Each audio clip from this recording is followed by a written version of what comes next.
no coração da noite, quando o silêncio reina absoluto nos corredores de um hospital adormecido, algo mais do que a rotina dos plantões noturnos desperta. Meu nome é Clara, enfermeira há mais de 20 anos, e o que vou relatar aqui não é uma história comum, mas um fragmento de um pesadelo do qual nunca consegui acordar.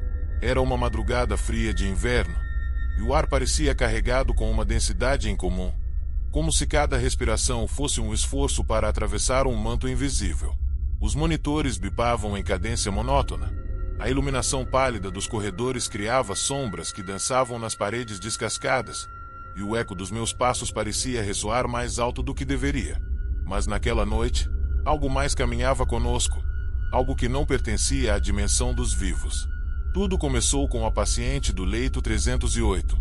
Dona Laura, uma mulher de idade avançada, estava internada com insuficiência cardíaca grave. Havia algo em seus olhos que me arrepiava, uma mistura de medo e resignação que parecia implorar por ajuda, mas também alertar para um perigo que não podíamos compreender. Durante meu turno, ela agarrou meu braço com uma força que não condizia com seu estado frágil e sussurrou, com uma voz quase inaudível: "Eles estão vindo. Eles nunca me deixam em paz." Tentei acalmá-la, mas seus olhos, aqueles olhos vazios e ao mesmo tempo carregados de algo que parecia transcender a nossa realidade, ficaram cravados nos meus. Ela faleceu pouco depois, em um silêncio perturbador, como se tivesse simplesmente desaparecido do mundo em vez de morrer. Mas o horror não terminou com sua partida. No instante em que seu monitor emitia o som inconfundível da linha reta, as luzes do quarto piscaram violentamente, e o ambiente foi tomado por um frio glacial. Um cheiro acre, de mofo e algo indefinivelmente podre, invadiu o ar. Eu podia jurar que ouvi sussurros, fragmentos de palavras em uma língua desconhecida, ecoando pelas paredes. Quando voltei ao quarto minutos depois, a cama onde o corpo de Dona Laura deveria estar estava vazia. Procurei os seguranças, os médicos, qualquer um que pudesse explicar o que havia acontecido, mas a confusão se espalhou como um incêndio. As câmeras de segurança mostraram algo que até hoje me atormenta: o corpo de Dona Laura se elevando lentamente da cama, como se uma força invisível a erguesse, antes de desaparecer na escuridão. Ninguém soube explicar. Ninguém quis falar mais sobre o assunto. Nos dias que se seguiram, eventos inexplicáveis se tornaram frequentes. Luzes piscavam em sequências que pareciam seguir um padrão, mas que ninguém conseguia decifrar. Sussurros eram ouvidos em quartos vazios. Pacientes relataram ver sombras que se moviam contra o fluxo natural da luz. E eu, mesmo tentando manter minha sanidade, começava a sentir que algo me observava. A noite mais aterrorizante de todas veio algumas semanas depois. Durante uma ronda, ouvi um choro vindo do quarto 308, que deveria estar vazio desde a morte de Dona Laura. O som era baixo, quase como um lamento distante, mas carregava uma dor tão profunda que parecia perfurar a alma. Quando abri a porta, encontrei o quarto mergulhado em uma escuridão que parecia pulsar como um organismo vivo. E no centro dessa escuridão, eu vi algo que nunca poderei esquecer: a silhueta de Dona Laura, com os mesmos olhos aterrorizados de antes, apontando para algo atrás de mim. Girei o corpo instintivamente, mas não havia nada ali. Quando voltei meu olhar para o quarto, a figura havia desaparecido. A partir daquela noite, comecei a questionar minha própria realidade. Sonhos e vigília se misturavam, e eu não sabia mais onde terminava o terror da noite e começava o do dia. Os meses se passaram, mas o hospital nunca mais foi o mesmo.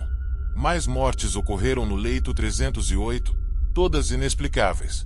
Funcionários pediram demissão. Outros, como eu, continuaram por falta de alternativa, mas com o peso de um medo que nunca se dissipava. Hoje, ao escrever essas palavras, sinto que algo observa por sobre meu ombro. Talvez seja apenas a memória daqueles dias terríveis. Ou talvez seja algo mais. Seja como for, um conselho deixo a quem ousar cruzar os corredores de um hospital nas horas mais silenciosas da noite. Nem sempre o que se move nas sombras pertence ao mundo dos vivos. E nem sempre estamos sozinhos, mesmo quando pensamos O necrotério do hospital era um lugar onde o silêncio parecia ter peso. A escuridão do subterrâneo, iluminada apenas por lâmpadas fluorescentes piscantes, criava sombras que dançavam de maneira inquietante. O ar ali era gelado, mas não apenas pelo sistema de refrigeração. Havia algo mais, algo que parecia respirar junto com as paredes, um pulsar sombrio que fazia o coração acelerar de maneira irracional. Naquela noite, um corpo fora trazido. O cantor que sonhara tocar os corações do mundo inteiro agora jazia em uma maca de metal, envolto em um lençol branco que não conseguia esconder a tragédia de sua existência. O fracasso o consumira. Cada nota desafinada, cada palco vazio, cada olhar de desinteresse dos poucos que o ouviram cantar, tornaram-se pedras que ele carregou até que não pudesse mais suportar. Sua morte, uma mistura de desespero e renúncia, ecoava pelo ambiente, como se sua própria alma gritasse contra o destino cruel que o condenara ao anonimato. Os funcionários do necrotério, acostumados com o convívio com os mortos, sentiram algo diferente assim que o corpo chegou. Era uma sensação difícil de explicar, como se um olhar invisível o seguisse pelos corredores, analisando cada movimento. Alguns disseram que era apenas o cansaço, outros brincaram sobre o espírito do cantor ainda estar preso à terra. Mas à medida que a noite se aprofundava, a atmosfera mudava. Tudo começou com pequenos ruídos, um leve arranhão vindo das paredes, o som de um suspiro longo que parecia ecoar de lugar nenhum e de todos os lugares ao mesmo tempo. Os instrumentos cirúrgicos no local, sempre organizados com precisão, foram encontrados espalhados de maneira inexplicável. As luzes piscavam, e em um momento de total escuridão, um dos técnicos jurou sentir uma mão fria tocar seu ombro. Quando a luz voltou, não havia nada além do corpo do cantor, ainda inerte na mesa de autópsia. Os dias seguintes foram um tormento para todos que ousaram trabalhar ali. Uma enfermeira relatou ouvir música vindo de lugar nenhum, uma melodia triste, melancólica, mas ao mesmo tempo envolvente. Outros sentiram o cheiro de velas queimadas, mesmo sem haver nenhuma acesa. O mais assustador, no entanto, eram as marcas de mãos que apareciam nos espelhos do necrotério, como se alguém tivesse pressionado os dedos contra o vidro gelado do outro lado. As ações do espírito tornaram-se mais agressivas conforme os dias passavam. Uma técnica foi empurrada contra a parede com força invisível, e outro funcionário acordou de um cochilo no refeitório para encontrar palavras escritas em condensado na janela. Vocês me ouvem agora. O terror atingiu seu auge quando o corpo do cantor foi encontrado fora da câmara frigorífica, posicionado como se estivesse prestes a cantar, com os braços estendidos e a boca aberta em um grito silenciado. Foi então que a família chegou. Traziam nos olhos a dor de quem perdeu mais do que um ente querido.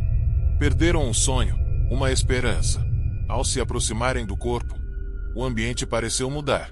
A temperatura subiu ligeiramente, e o silêncio se tornou menos opressor. O pai do cantor, com a voz trêmula, murmurou palavras de despedida, e a mãe colocou uma fotografia antiga sobre o peito do filho.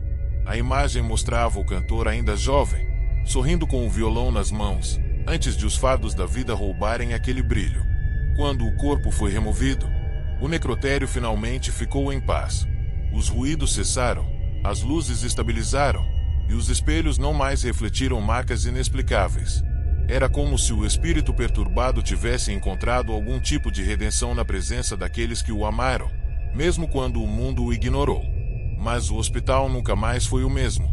Alguns dizem que, às vezes, ainda se pode ouvir uma melodia distante ecoando pelos corredores durante as madrugadas. Uma canção triste, mas incrivelmente bela, como o último adeus de uma alma que, mesmo na morte, buscava ser ouvida. Para mais relatos assustadores como esse, siga o Caçador de Assombração. Deixe seu like e assista aos outros vídeos no canal. Bons sonhos, caçadores!